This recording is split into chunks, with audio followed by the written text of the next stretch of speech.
Marco, a gente sempre vê, né?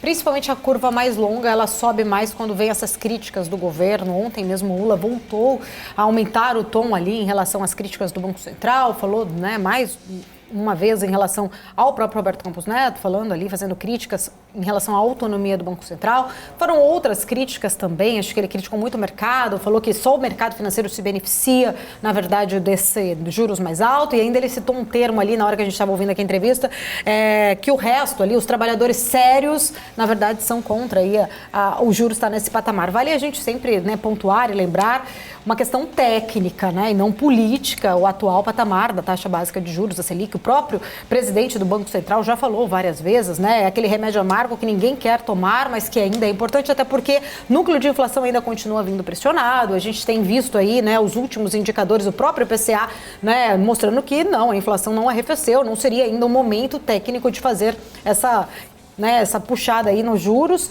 mas a gente vê que toda vez que o presidente fala, a curva longa, ela acaba ali, de certa forma, subindo.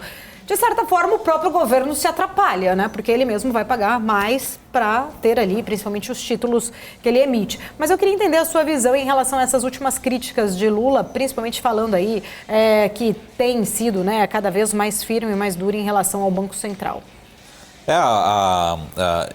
Eu acho que, de certa forma, tivemos algum sinal de melhora. Acho que a grande discussão que a gente deve se preocupar agora no comunicado daqui a pouquinho, né, depois das 18 horas, é justamente esse ponto em relação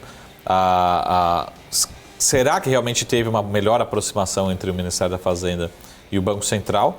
O Banco Central, se vier com alguma sinalização, por exemplo, de redução de juros no curto prazo, tentando atender um pouco da ala política, principalmente, né, e um pouco menos da área técnica do Ministério, na minha opinião, isso seria muito ruim, né, porque realmente eu costumo dizer que os juros não é, de certa forma, um input, né, você vai decidir, basicamente um output, ou seja, é um resultado de quantos os investidores estão exigindo, né, ou exigindo um prêmio de risco para financiar o Brasil, para realmente fazer a nossa rolagem. Então, é muito mais uma percepção de risco do que realmente uma determinação, na caneta, rápida.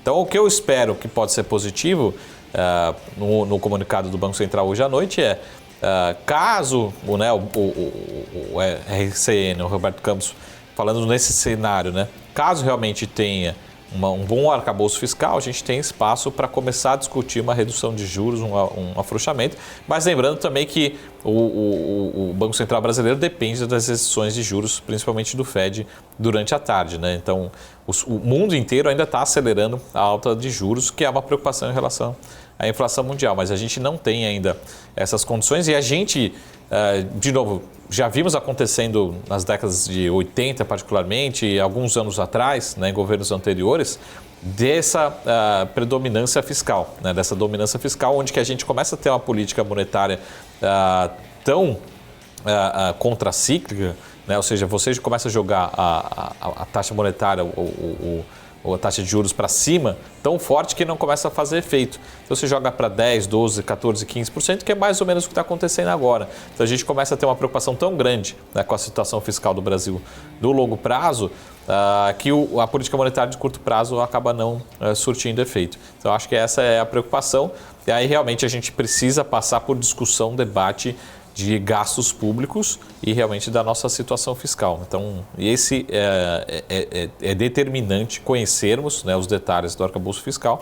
Infelizmente, isso foi adiado, né, foi antecipado, lembra que foi antecipado para março e agora foi adiado para abril. E o mercado realmente prefere não tomar decisão nesse momento, né? Tomar decisão assim, ninguém está querendo apostar se vai ter realmente um bom arcabouço, se vamos comprar na frente, vamos confiar, né? E acho que o que está faltando realmente é maior confiança e maior credibilidade com o atual governo, né? Eu gostei do seu post do Twitter, que o arcabouço fiscal vai ser apresentado no dia 1º de abril. Então, né, essa informação eu já falo para vocês que é mentira. Mas só assim, é o dia da mentira, então assim, não é uma verdade. Então assim, é lógico que no Twitter é muita sátira, né? Foi uma sátira. Mas não tem uma data definida, mas assim, tudo indica, imagina você anunciar o arcabouço fiscal no 1º de abril, ninguém vai acreditar, né? Então, assim, foi mais ou menos nesse tom, né, que de quanto que você hoje, né, você que é investidor, eu digo gestor, né, de bilhões, né, na Faria Lima, O quanto está comprando? É só olhar a curva de juros que a Débora mostrou. Né? Ninguém está acreditando realmente que vem um arcabouço fiscal que dê uma credibilidade de sustentabilidade. Então, a minha sátira foi essa. Né? Se apresentar no dia 1º de abril, parece que ninguém está acreditando, né, numa possibilidade. Né?